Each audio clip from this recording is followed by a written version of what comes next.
The only two coaches who ever really even got LeBron to play defense were Erik Spoelstra and Ty Lue. And what did they both have in common? Ty Lue knew LeBron couldn't leave Cleveland again before winning a title because it would tarnish his legacy. And LeBron tried to get Spo fired, but Pat Riley ended up saving him and backing Spo up. All right, welcome back to the show, everybody. I hope you all are having a great day so far. So I had a super thanks request to check out this video, and I'm glad I did because I didn't see that Eric Smith Sports Training busted out a new video. This one's titled JJ Redick is the most overrated coach in the NBA. It's not about X's and O's. Very interesting. I'm not even gonna talk about that on the intro. I'm very curious to see what he has to say. If it's about X's and O's, I'd say JJ is probably pretty intelligent when it comes to basketball. But dude, outside of that, the guy's an absolute hothead. He's unstable. You know, he has lost his locker room multiple times. It's obvious that the players don't respect him very much.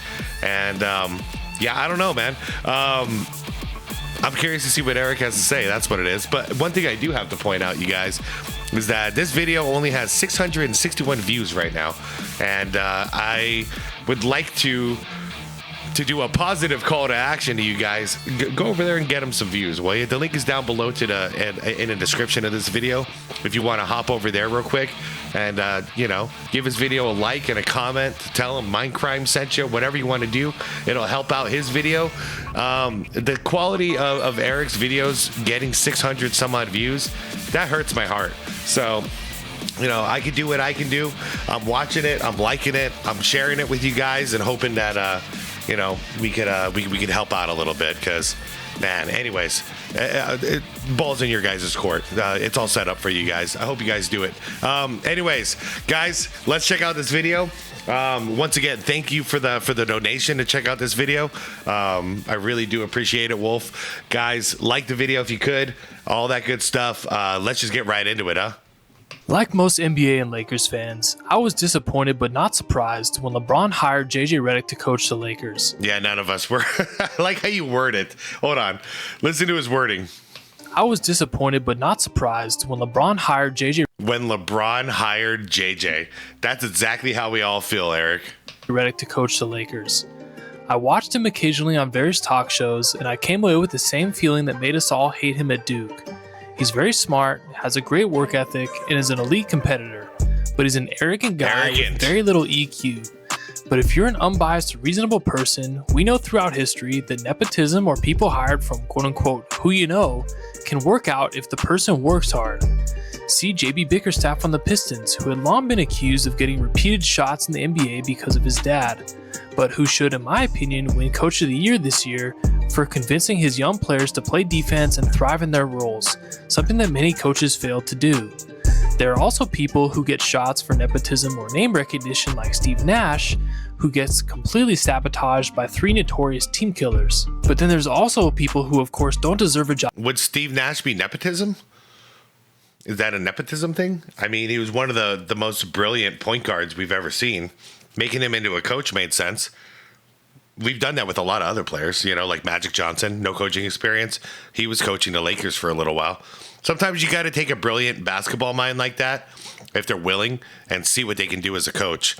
Because sometimes you get a situation like Larry Bird, where he's very successful as a coach. At all, and end up also proving this. Now, has JJ Redick been a complete flop in the NBA? No. I would say he's been in the top 15 coaches in X's and O's in the league.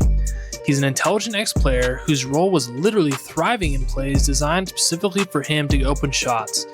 Also, as a below-average on-ball defender, he was mainly tasked with understanding help defense coverages, so he came in as an expert there as well. So if I'm saying he's been good at these things as a coach, how come I'm saying he's the most overrated coach in the NBA? It's going to be about his attitude and his arrogance and the way he carries himself, huh? Because I think that's the biggest detriment to him. He could be a brilliant basketball mind. He might be. I'm not sure, but it sounds like he might be. But if you're an asshole all the time, and the irony is that was the problem all the way back when he was in Duke. He was an asshole. He was arrogant and he was disrespectful and nobody liked him. So it's not like now that he's a coach, he's this way. He was always this way. And that doesn't make you a good teammate, and it definitely doesn't make you a good coach. Well, as many of you watching this know, any Laker highlight video you click on, if they win, it's glazing LeBron and JJ Redick for what a great job LeBron is doing at 41, leaving out that he's making $52 million. And JJ Redick for his brilliant coaching decisions dealing with the terrible roster construction Rob Pelinka burdened him with. And if the Lakers lose, of course, all the LeBron haters are filling the comments happy that he lost, or in many cases, ducking a good opponent with fake injuries like he just did against the second of back-to-back drubbings he knew were coming against the Thunder. And side point, if you're one of the people saying it was smart of him to do that because he's old and saving himself for the playoffs because it was a lost game anyway, well, that's why you're a LeBron fan and I'm a Michael Jordan fan. I know, I was just about to say it, man. That's the difference because, a Michael Jordan fan, I'm not a Michael Jordan fan. Michael Jordan, I mean, half of his career was like that, unwinnable situations. You know, imagine if he would have just ditched out on the first round of the playoffs in 1986 because he was going against one of the greatest teams of all time, the 86 Celtics. And he just said, nah, you know what? We don't have a chance of winning. I'm out. Nope. What MJ did was he was solo mission, just doing, he put up 63 against them, you know, like he did everything he possibly could to make sure that those guys knew, hey, once I get a good team, you're going down. Like that's what it's all about. It's about standing there eye to eye, even if you don't think you're going to win, and fight your heart out. That's what warriors do. They don't duck. They don't miss the battle. They don't call in sick for the battle and just be like, good luck, everybody. Especially in a sport like this, because you know, if you're a leader, you're sending out your troops to go fight this team without you. So you want to save yourself and not play against OKC. Well, what about your guys? Now they got to go out there without a leader and get their asses kicked. That's not good. You don't do that to your soldiers. Started my career. Okay. I twisted my ankle, and I had a teammate. He says, twist your ankle, young fella. Come over here and sit with me. You know, this is you need to. I said, no, man. I'm trying to make a name for myself. There's no way I can sit. You know, I need to get out there and show what I'm capable of. I want to play. I want to win. I want to make an impact. Yes, sir. And I twisted my ankle. I taped it up. Yeah. I went back out and I played. That's the old way, by the way. You tighten your shoe to where it's like you got no blood flow almost, and you keep playing. Because no matter what you do, you're going to be sore as hell for the next couple of days, but you can get through the current game if you just tighten up that shoe. It's going to hurt, but not nearly as much as it's going to hurt once you're off of it. So you just keep moving, and when you're done, then it's going to lock up on you.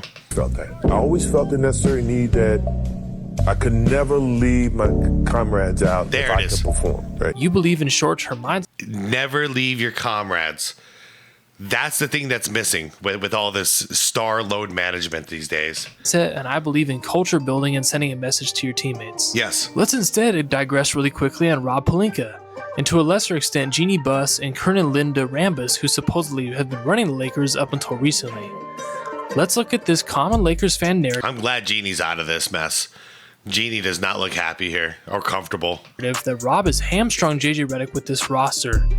Now, while I don't believe you can win a championship with the current CBA, paying an offense-only non-leader player in Luka $70+ million a year, we all have to admit that getting him for an oft-injured non-leader in Anthony Davis was a steal.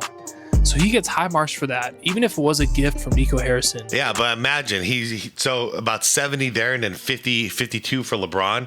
The Lakers are literally paying 120 plus million on two players that only play offense. Yikes. He also surrounded LeBron and AD with an excellent supporting cast for their bubble championship. Yeah. Outstanding defenders and three-point shooting all over the place. And Rondo, who came up huge in the finals. Yep. But after the high of that finals win for Rob, he and Jeannie started giving LeBron more front office power, convincing them that Frank Vogel was the problem the next year, and then that Darvin Ham was the problem, and then that Russell Westbrook was the solution, and LeBron wearing the t-shirt saying F them draft picks.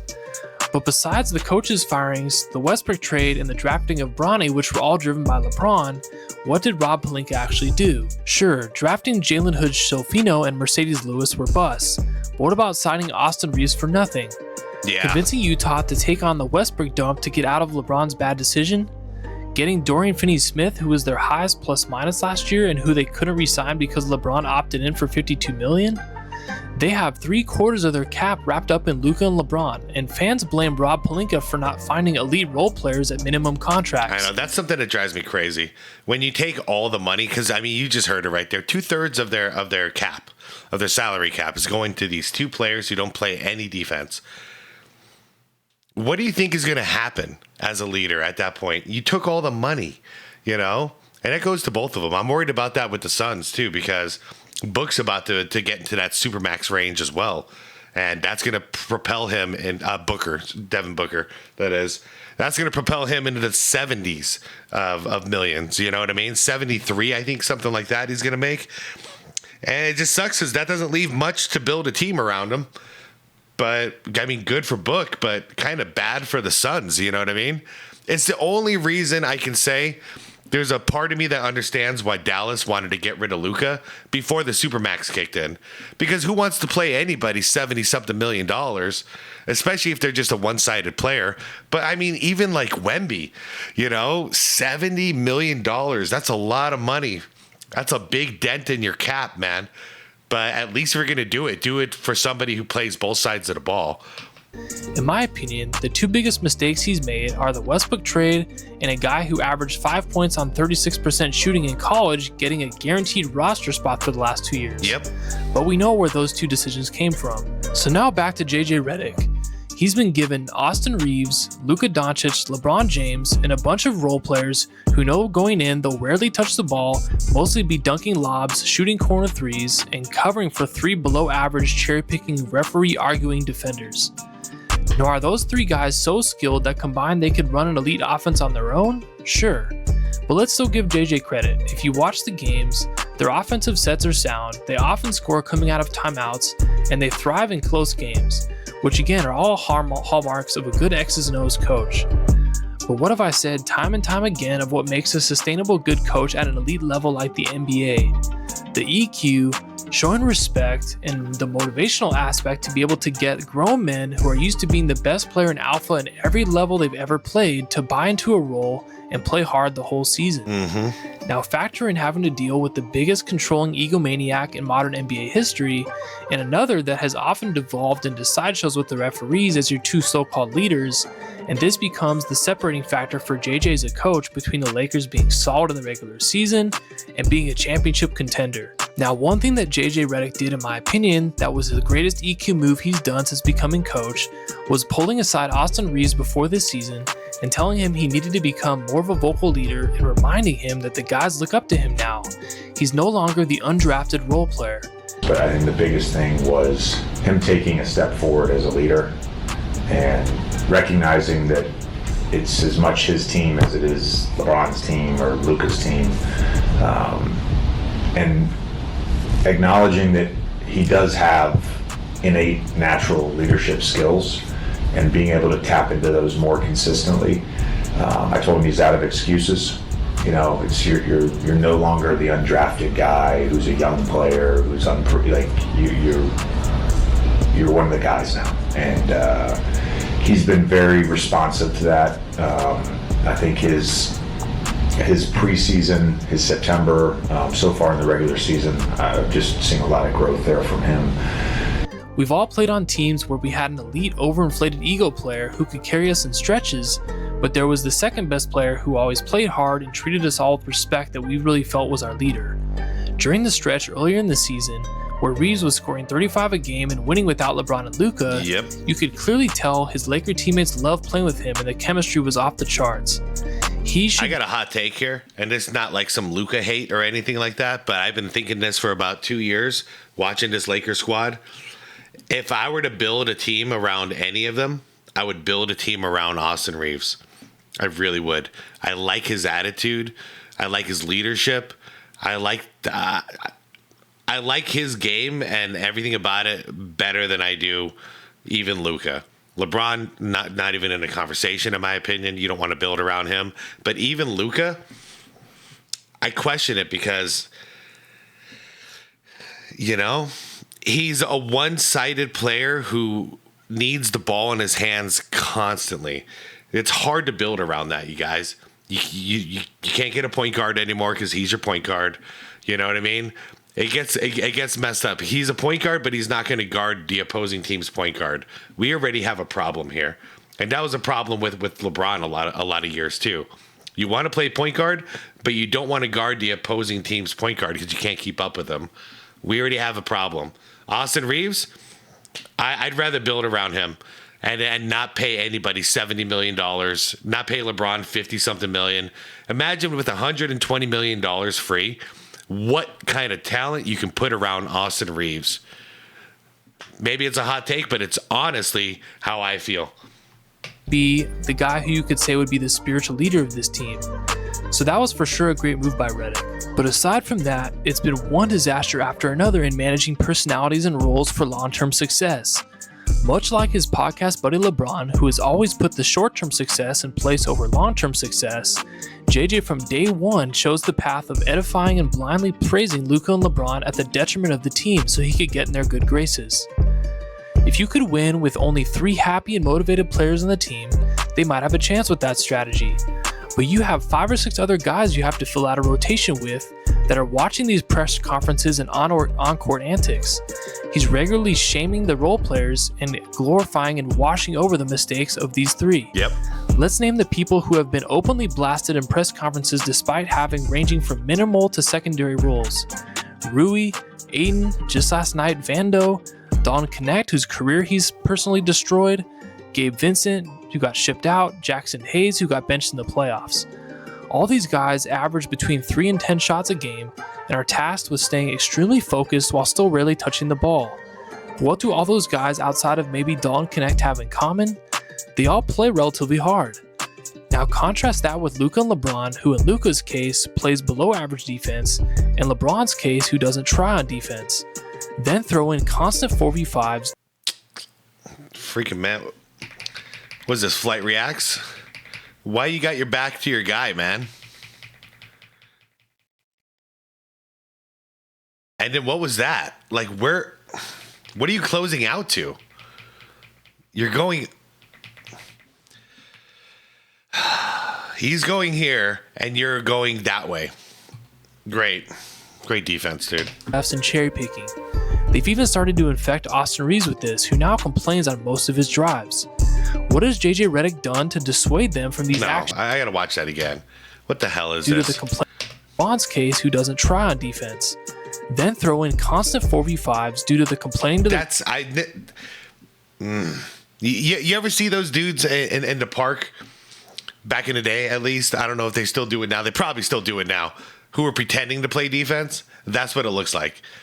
He looks intense. Case who doesn't try on defense. It looks like he's trying. Then throw in constant 4v5s due to the complaining to the... Well, but he's pretending. He got himself out of the play. Anyways, y'all already know it's... refs and cherry picking. Freaking disgusting. They've even started to infect Austin Reeves with this, who now complains on most of his drives. What has JJ Redick done to dissuade them from these actions? Absolutely nothing. He seemed to potentially be referencing it in this press conference earlier in the year. It's a matter of making the choice. And too often we have guys that don't want to make that choice. And it's pretty consistent who those guys are. And so Saturday's practice, I told the guys, it's going to be uncomfortable. Yeah. The meeting is going to be uncomfortable. I'm not doing another 53 games like this. But most people later speculated he was referring to Rui, and DeAndre Ayton came out and said that he thought the press conference was a joke and that we were all jokes for thinking the press conference wasn't just for show. Mm-hmm. Your coach told us we planned for it to be a bad day. He said it'd be an uncomfortable day for the team. And y'all bought into that. Now, and that's when I knew for sure. I was like, yeah, his team doesn't respect him. If you say something like that to the press, basically completely undermining what your coach did, and then there's no repercussions. Yeah, you lost the locker room, man. JJ Redick's defense, it isn't easy to get huge stars like this to buy into playing hard on both ends, stop complaining to the refs, and play a more team-oriented approach offensively as opposed to living and dying with whether or not Luka is hot from 3. No, it's not easy at all. The Dallas Mavericks couldn't do it with Luka. It's been highly documented now that Nico Harrison and the Mavs front office became 100% convinced that they could never convince Luka to lock in the offseason or in being a leader. The only two coaches who ever really even got LeBron to play defense were Eric Spoelstra and Ty Lue. And what did they both have in common? Ty Lue knew LeBron couldn't leave Cleveland again before winning a title because it would tarnish his legacy. And LeBron tried to get Spo fired, but Pat Riley ended up saving him and backing Spo up. JJ Redick, of course, has neither of those backings. In fact, LeBron was the one who hired him. I know. Yeah, talk about a pendulum swing here. Luka, of course, also hasn't signed his massive 70+ million Supermax that's incoming, so they also feel they have to pander to him. But you have to ask yourself this question: am I here to have moderate regular season success, or am I here to win championships?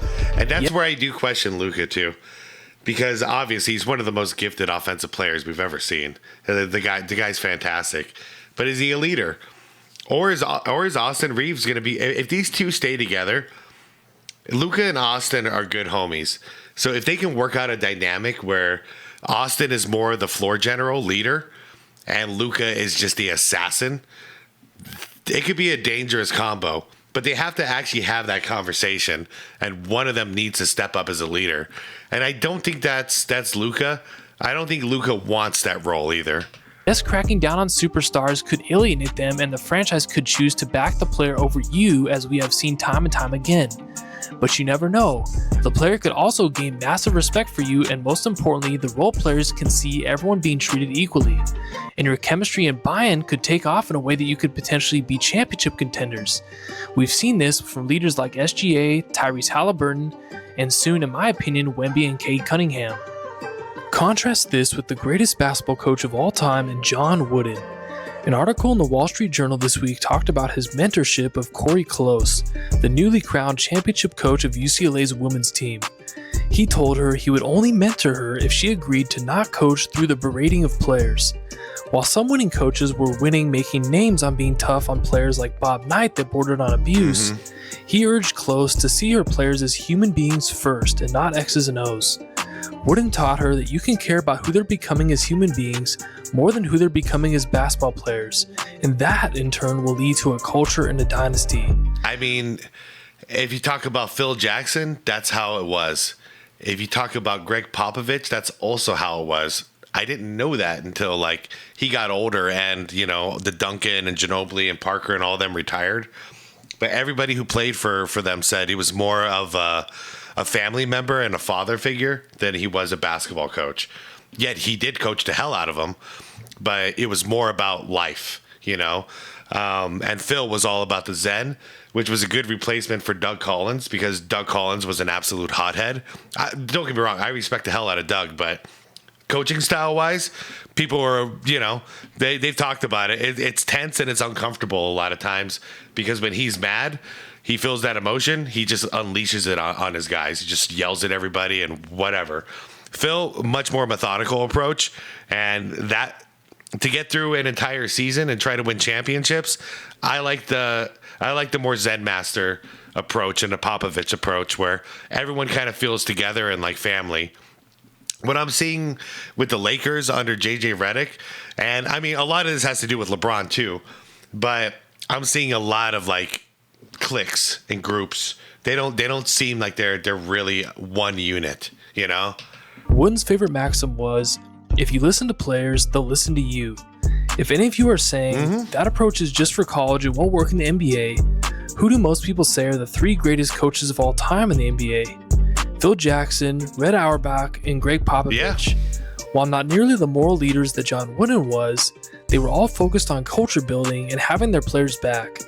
JJ Redick could learn a lot from studying the culture building of these coaches, but because he views coaching as only about X's and O's, as do a lot of people, I don't think he will. Yeah. Every time JJ Redick bashes a role player in a press conference and protects a star, every time he lets a star get away with giving up a 4v5 layup to argue with a ref, he loses more respect from the other players. I agree. And that includes the superstars. Yeah. Yes. I mean, the three people who seem to be protected from JJ Redick in press conferences: Bronny James, LeBron James, and sometimes Luka. Sometimes Luka's not protected. But you're not calling out either of these two guys. And LeBron, there's been plenty of reasons and opportunities for him to call him out, but he hasn't.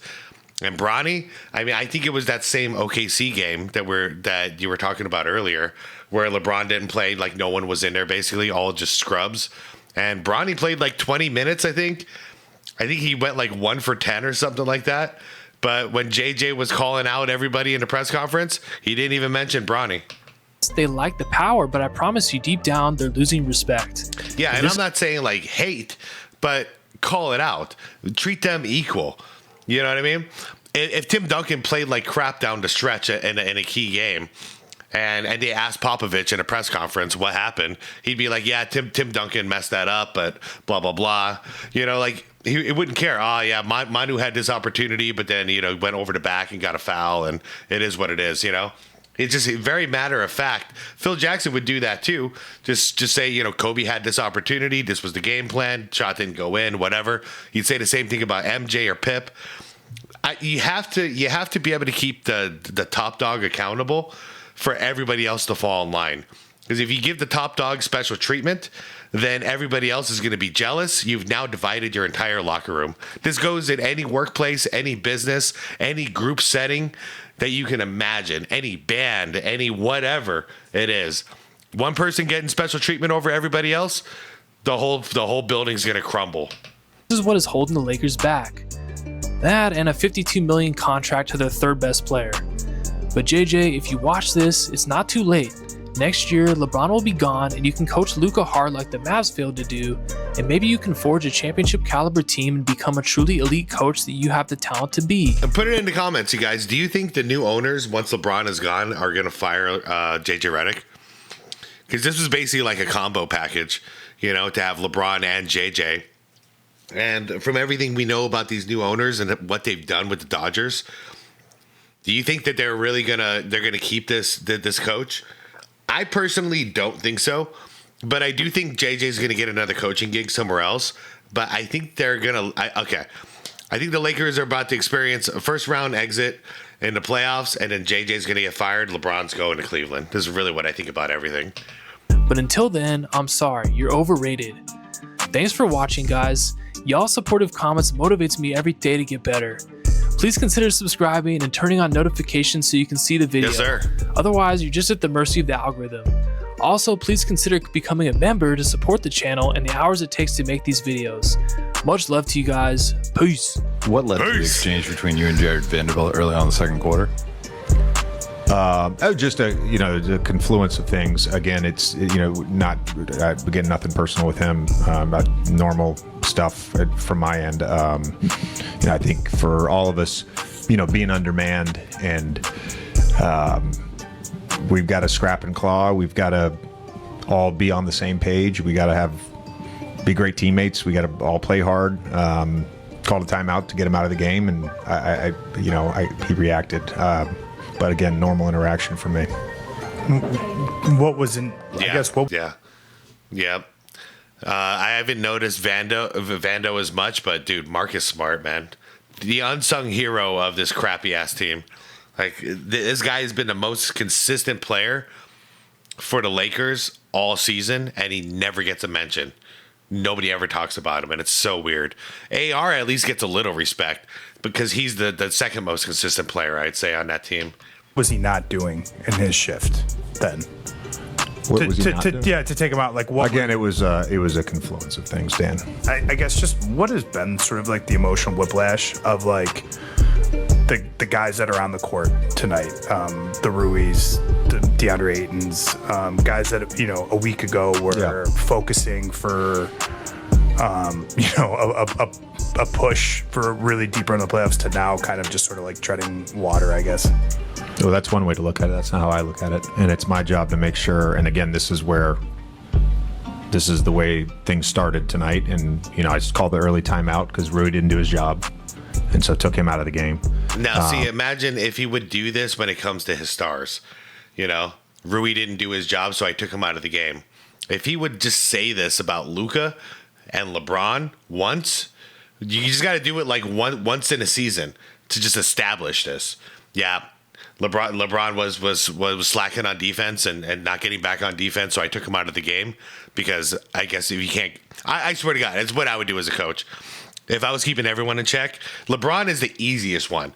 You just wait until he cherry picks one play, he doesn't get back on defense because he's complaining to the ref and whatever.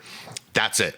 I would take him out of the game, and when the press conference came around, they'd ask me the question, why'd you do it? And I'd say, well, he wasn't getting back on defense, so I assume he needed a breather. Statement done. You know what I mean? Now the ball is going to be in LeBron's court. If you want to keep letting everybody think, oh, you're tired, so coach is taking you out, that's why you're not running back on defense. Now it's going to click in his head, shit, every time I don't get back on defense, everyone is going to think I'm tired and I need to get subbed out. Just psychology. I'm not. We've got to find 9 guys that are like all in on us fighting and willing to go out on the whatever metaphor you want to use. I don't want to use a war metaphor in this time, but whatever you got to do to go out and fight and be all in on the team. We'll find the 9 guys.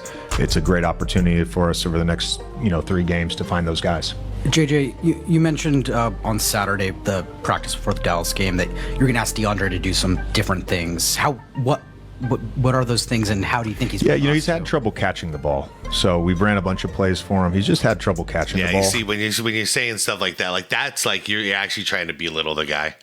Oh yeah, DeAndre Ayton can't catch the ball. Like that's one step too far.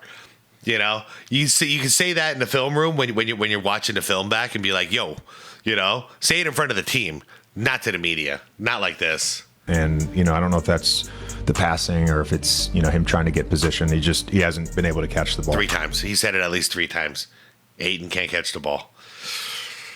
That's where I think he loses the respect of his team.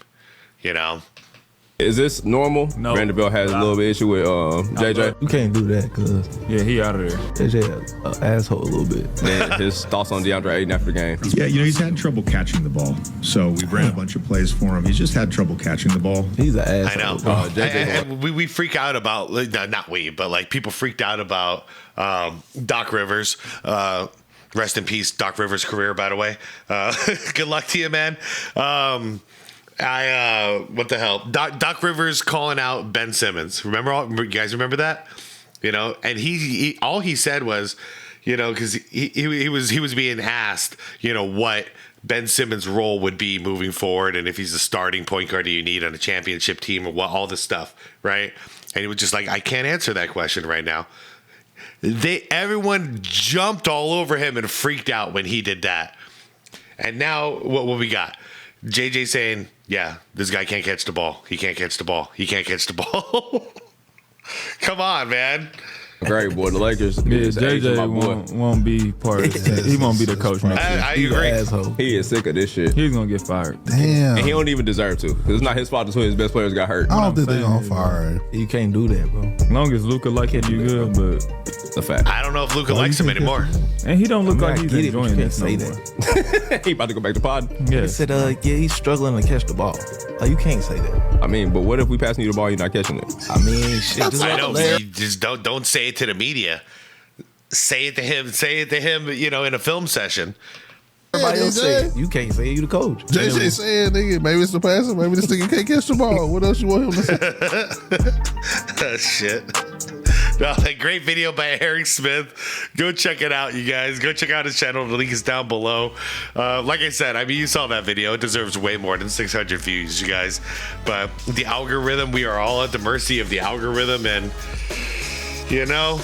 it's very selective. It used to pick me a little more back in the day when I first got started. It doesn't pick me very often and get me into the mix these days. But, it is what it is, and we all just keep trucking. But anyways, you guys, I at the end of the day, I still feel the same. X's and O's. I pretty much I agree with what Eric is saying here. We're on the same page. X's and O's wise, yeah, JJ is a very knowledgeable basketball mind. But when it comes to a big part of being a coach or a manager or a leader or anything like that is you have to be somewhat of a people person. You know what I mean? If people don't feel comfortable coming to you to talk about something, a problem, whatever it is, and they can't trust you to fix it, and they can't trust you to not embarrass you, you know what I mean? Like, AKA if like one of my friends, you know, I went to one of my friends for some help. I was struggling with something. I told him about it, and you know, in complete good faith and trust. And then next thing you know, I'm being made fun of to the media about it. Like, you lose my trust. I'm not coming to you anymore. You know what I mean? We got to keep this tight. We got to keep this in the locker room. I thought, you know, we're supposed to be boys. Now you're telling the media about my shit. I don't like that at all. But I think that's one of the problems when you take a podcaster and you turn him into a coach, because you see how loose he is with the microphone during these press conferences. You know, he's not like considering about what he's saying and the impact of what he's saying enough. He's being entertaining, because that's what a podcaster does. They got to be entertaining with their speaking. And it's a problem with these press conferences, honestly. I think the most damage JJ has done as far as coaching happens in those press conferences, which is crazy to me, because if he had self-control and self-awareness, he would just keep the answer short. The real talking needs to happen in the locker room and in practice sessions, not to the media. Screw the media, screw us. We don't need to know all these details. We appreciate it because it gives us gossip to talk about and it's entertaining.